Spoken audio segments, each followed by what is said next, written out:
Welcome back to Balin's Corner. I'm Balin, and today I'm doing a Yu-Gi-Oh deck profile for Mermail Atlantean deck that I took to locals. I wasn't uh, as happy with it as I would have liked. I definitely changed the ratios up. I didn't have as great a hands as I would have preferred. But now that I have Perelia in the deck, I definitely need to change up a few things to make it work better. But starting out, 3 Netabus, the Atlantean Prince.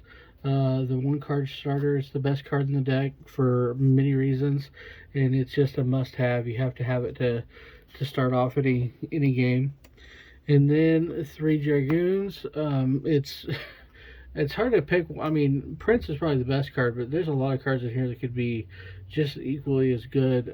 The fact that you can combo out this so many times in a turn without it, because it doesn't have a limit, is just broken and amazing, and it's part of what makes the deck run. The new Mermail Shadow Squad, it's definitely one of the best cards in the deck, and without it, you wouldn't be able to play as well as you can with the new meta. Um, so that's a great change from earlier decks we had. I'm running 2 Abyss Rhines. I am considering cutting it to 1. It's a great card, but I want to search for it. I don't really want it in my starting hand, because of the fact it is limiting. Because you can only send off a Atlantean or Mermail for it, and since we do run cards that are not those, um, it's not as great as a starter. I was running 3, and I've cut it to 2, and I'll probably end up cutting it to 1, before it's all said and done. Running 3 Persidra, mostly just because even though 2 would probably work, the fact that you can send any water monster off to summon it definitely helps to get for graveyard control. Running the Mooling line, if Mooling gets hit or decide to take Mooling out later, then definitely could cut it to 2 easily enough. But going second, I mean, 2 or 3 is a must. 1 would not do justice for that. 1 Atlantean Heavy Infantry. I flirted with the idea of 2. I like the idea of 2, because with Poseidon it's so easy to go off multiple times. The deck's just got no room in it, and trying to keep it as close to 40 as possible, you just unfortunately just has to stay at 1. 2 Mermail Abyss Pike. I like the card, I really do. I use it as a starter a lot. I know that's not the preferred way of going, but the fact that you can drop any water off of it to get a search is good, if you don't have a great hand. And that seems to be the thing is yeah, you definitely want to get into Prince, you want to get into 1-for-1 or something like that to get going. But if you don't, having another card that can start you off by getting a search is great. It's the exact same reason why it makes this card so good. Mermail Abyss Teus, getting that search off of it definitely helps, especially because you can search off a squad off either one of these, and then that'll definitely help you then get into your pieces later into the lineup. Run 3 of the Teus. Run 1 Minstrel. I don't see a reason for more of these. I do know it's a great card to have. But it's so easy to get. There's so many different lines to get this card to your hand because it's a Sea Serpent. That it's not. You don't need to run more than 1. I do think if I took out the Deep Sea, then I would up it just because you would need the tuners to be able to use the extra deck a little bit more effectively. So that would be the big change I would make. 1 Deep Sea Diva just for an additional starter, and it did what it was supposed to do. It baited out some negates, hand traps, so that wasn't bad. It's not great if it's the only card you've got in your hand that you can start with, in case you really want to have something else to go with it, just so that if they do pop it or negate it, you can keep going. But it is what it is. 1 Barrier Statue, it's all you need, it's all you ever need. It's broken, it's a great card, and if you can get it out, it definitely stalls your opponent, and most time they just fold.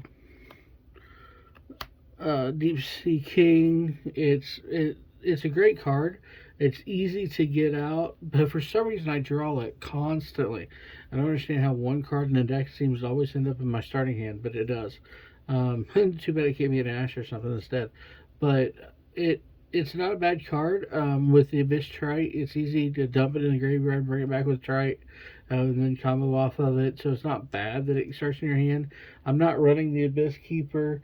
I have considered it. Right now, I'm still back and forth on it because of the fact that once that's on the field, you're locked that turn. So it's definitely something to think about for later, but I'm not sure. We may end up going away from this build altogether and just going pure.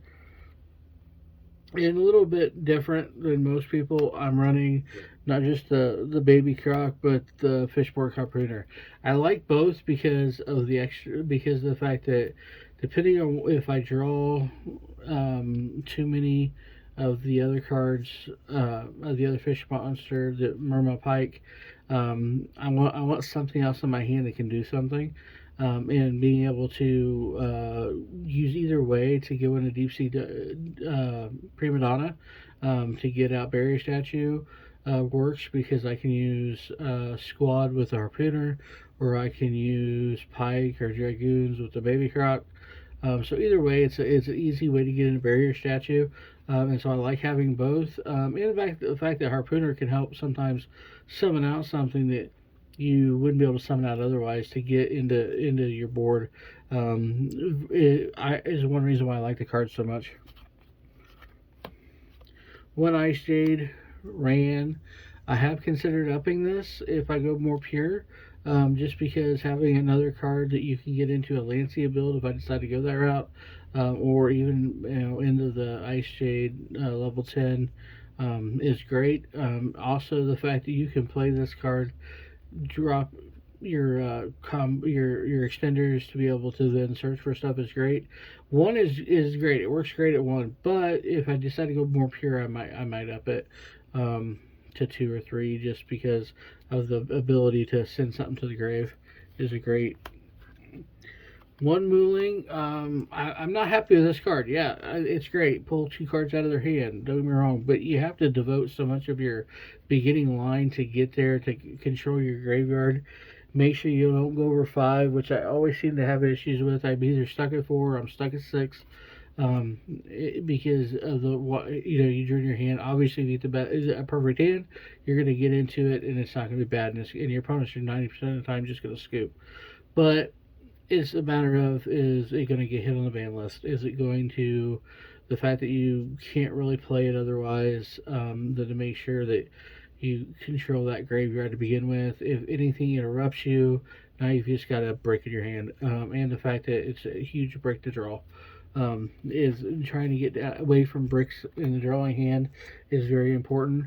That's it for like what I would consider engine.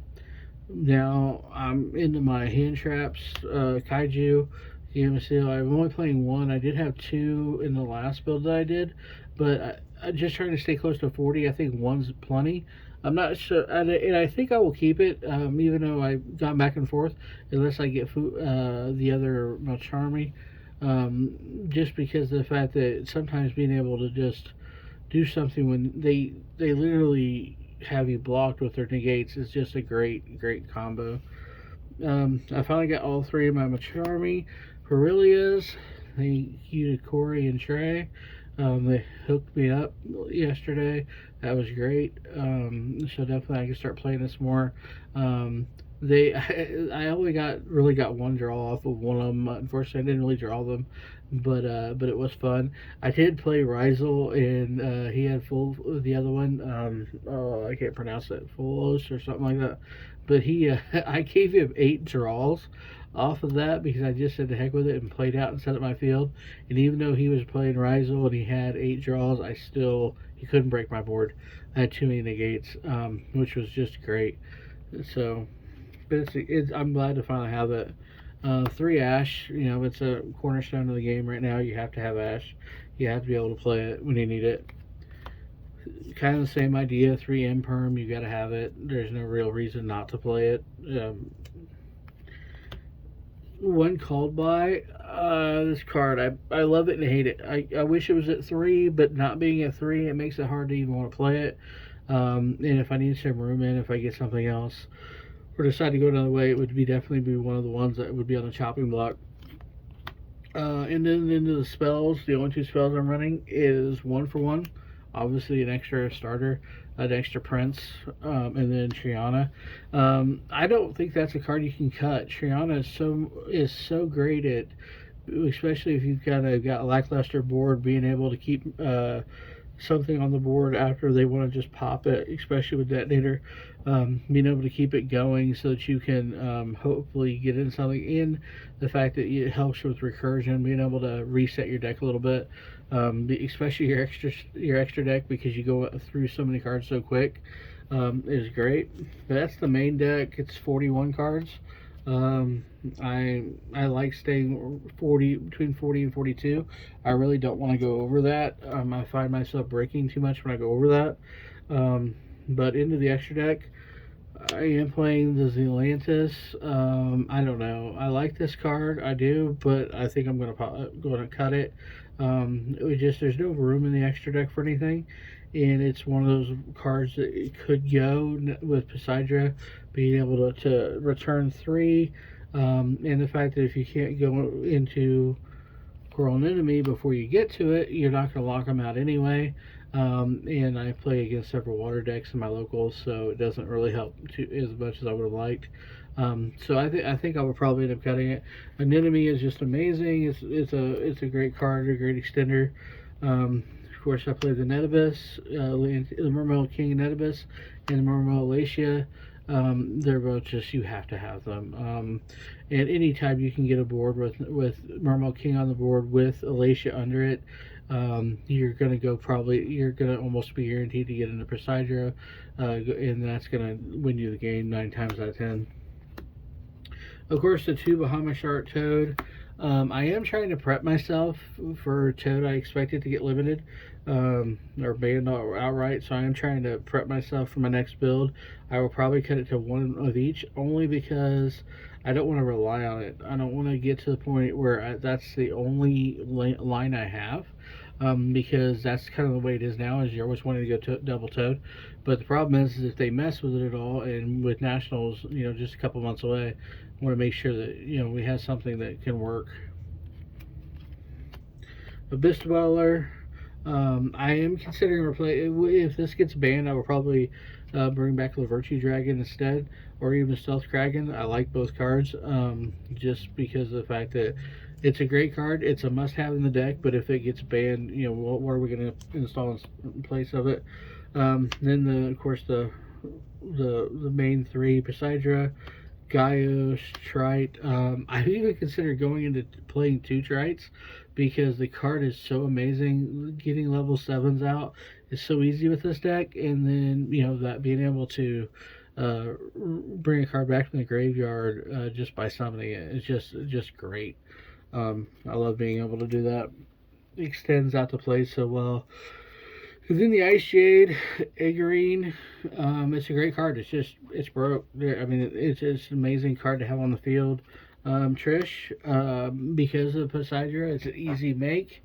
And if it decide to go back to the Lancia build that I was playing before, it's easy to get out with Lancia, so it's definitely a great card to have. And then Deep Sea Prima Donna.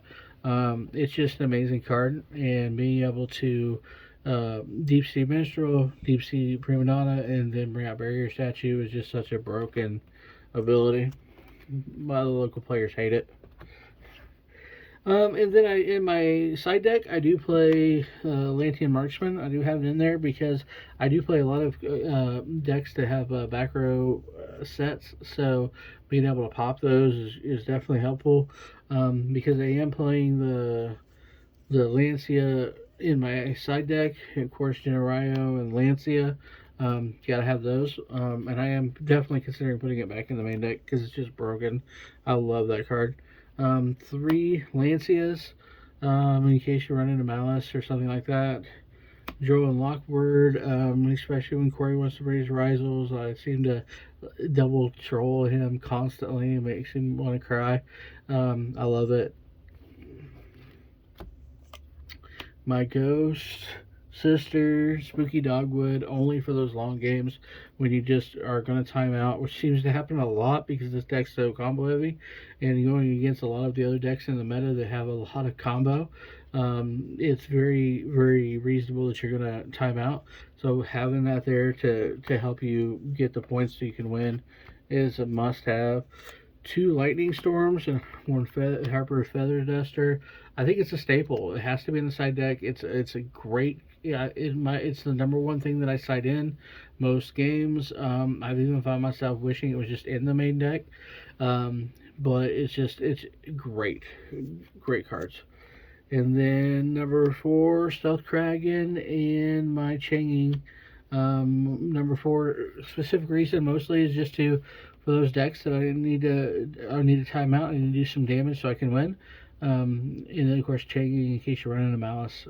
It's a must have to stoppage for that deck.